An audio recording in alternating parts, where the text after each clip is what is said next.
This year for our middle school, we did an expeditionary project focusing on water, our most precious resource. We really don't realize how precious it is truly more precious than oil or gold or many of the other things we think are really so precious because we depend on it so much. We only have a limited supply, especially of fresh water that we are able to drink. Almost all living life needs water, and it needs clean water. So we focused this year on a lot of the issues surrounding water, such as plastic, sewage contamination, poisonous pesticides, nutrients, algae blooms, and our students chose this as their project to work on. They had a March for Water, raising the awareness of how difficult it is to get clean water, especially in some areas of the world, and how as time goes on, especially with climate change, this resource may become rarer and rarer. When humans burn fossil fuels, about 1/3 of the emitted carbon dioxide is absorbed into our oceans. This is one of the major causes of a major global crisis that you may know of, ocean acidification. Adding that extra carbon dioxide to the ocean changes the chemical balance, making the ocean more acidic. You may have heard that drinking too much soda can be harmful to your teeth. Similarly, too much carbon dioxide in the ocean can be harmful to many ocean creatures. Does 30% sound like a lot? Well, it is. The ocean has become more than 30% more acidic since the beginning of the Industrial Revolution. And the pH of the ocean has also dropped from roughly 8.18 to 8.07. The effects of this drastic event are atrocious. As the ocean becomes more acidic, many animals, from clams to coral reefs, have a harder time building their shells and skeletons. You might imagine that building a shell is a bit like building a tower of blocks, but microscopic, of course. Extra carbon dioxide acts like a young toddler who is better at knocking down a tower than building it. You can still get a tower built, but it's harder. You might not realize it, but we are all connected to the ocean. You can help by reducing your carbon footprint, by not using as much oil, gas, and transportation. Have you ever seen slimy green goo floating in the waters? Well, that green goo is actually algae blooms. Algae blooms are an increase of growth in algae growing in saltwater or in freshwater.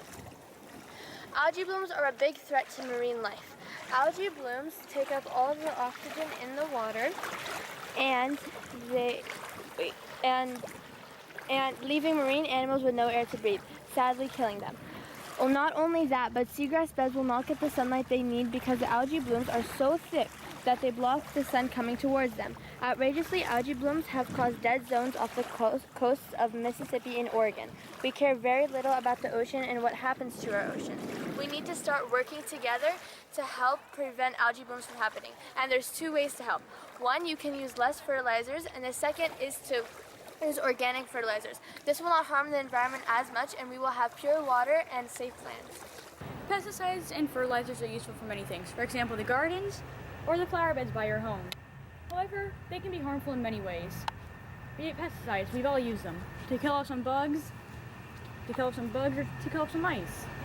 They're useful. However, when they get picked up by runoff, they can travel down to oceans and lakes, and that is where all the trouble begins. The fish and all other creatures living in the lakes will eat them, and they will either kill the animal or will build up in the body, eventually transferring up the food chain and even reaching humans. We don't know how much pesticides it takes to kill a human, but we're sure it's possible. Fertilizers, though, they might not seem that bad. They help things grow.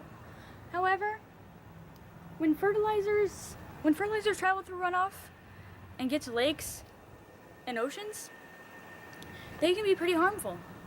For example, algae. We've all had to deal with an algae bloom. We've all seen the news. They're hard to remove. They use up virtually all the oxygen. They can kill algae blooms. They can cause the death of many, many animals living in lakes and possibly even oceans. Fertilizers help the algae bloom, and that causes possibly immense algae blooms that can be impossible to get rid of and kill off most of the animals. This is what commercials will become if we keep on going down this path. Well, if they were honest, there are many things contributing to this, like pollution and microplastics. But one people don't usually think of is agriculture. I know it's hard to believe that what we eat could affect what we drink, like a Whopper or the famous Big Mac. Agriculture is very vague, but the main things hurting water quality is waste, fertilizers, and pesticides. Every farm animal needs to poo, and with a big farm, that means a lot of poo. Most poop finds its way into a water source, then into someone's mouth. You probably want to boil that first.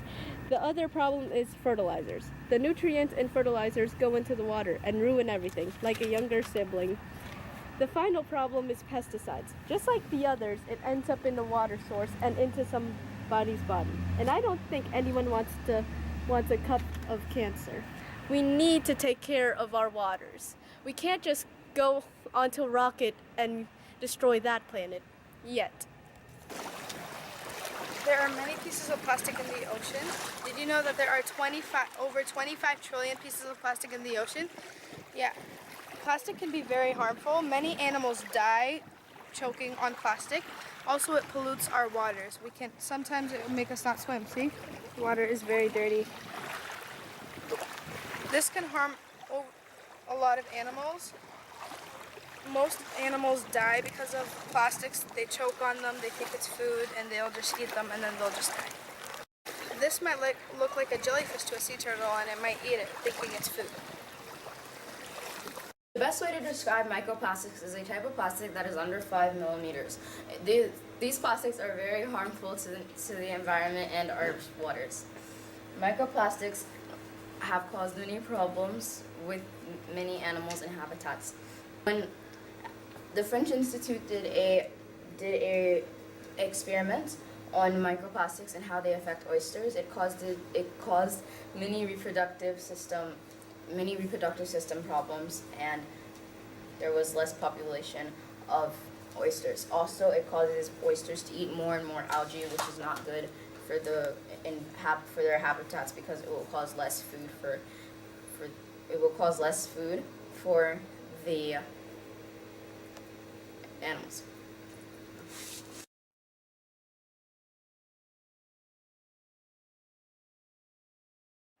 Did you know medicines have side effects on marine life?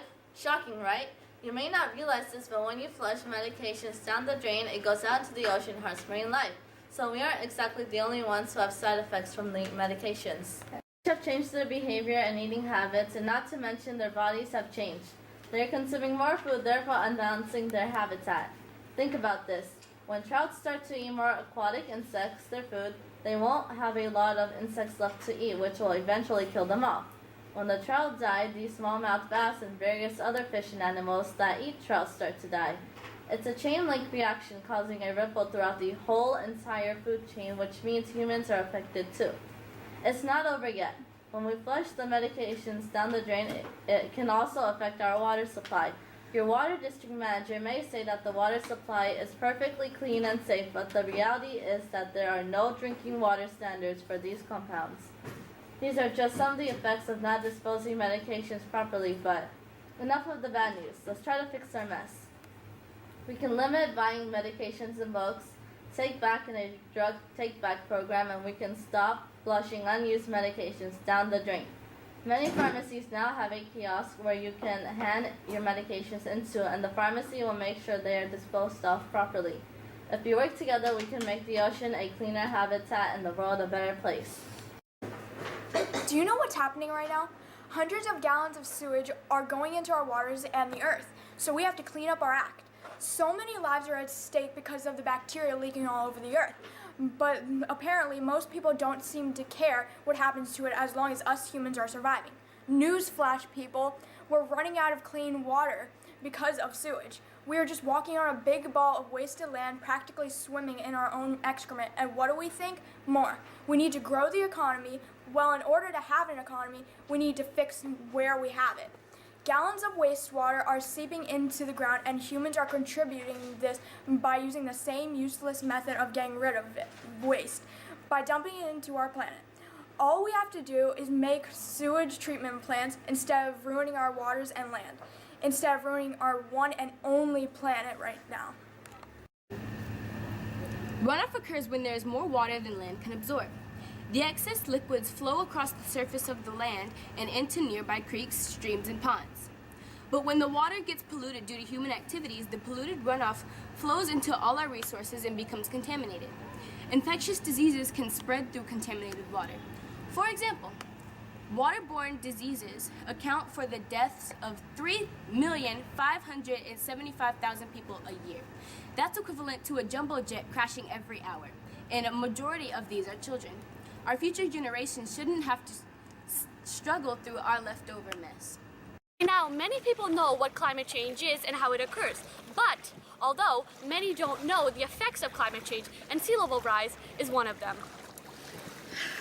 Sea level rise has two factors which is related to global warming: the added water from melting ice sheets and glaciers and the expansion of seawater as it warms. Studies show that every year the sea level is rising by 3.2 millimeters and it has already risen by 7 inches. You might be thinking, why is this important to us? Why should we care? Well, think about it. As sea level rises, the ocean will most likely take over most of the land near the ocean.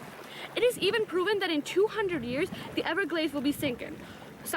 Also, the effects of sea level rise are already occurring as well. Floods have increased in the course of 50 years, twice as much.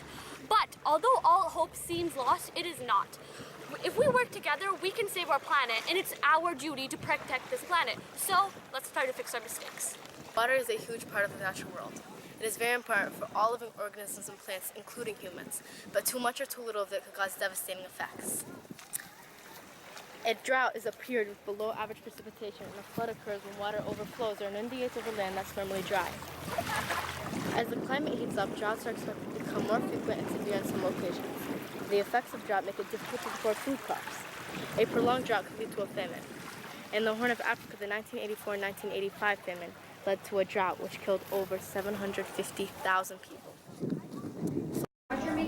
At Rising Leaders Academy, we walked the bridge. We walked the halfway bridge, all the middle school. We walked with a gallon of water. We were trying to raise awareness for people all over the world that have no access to clean or fresh water. And we were carrying it so we can experience how they felt and know how it's like to carry a gallon of water. And they carry even more than a gallon. We were just trying to experience just a little bit of what they were experiencing.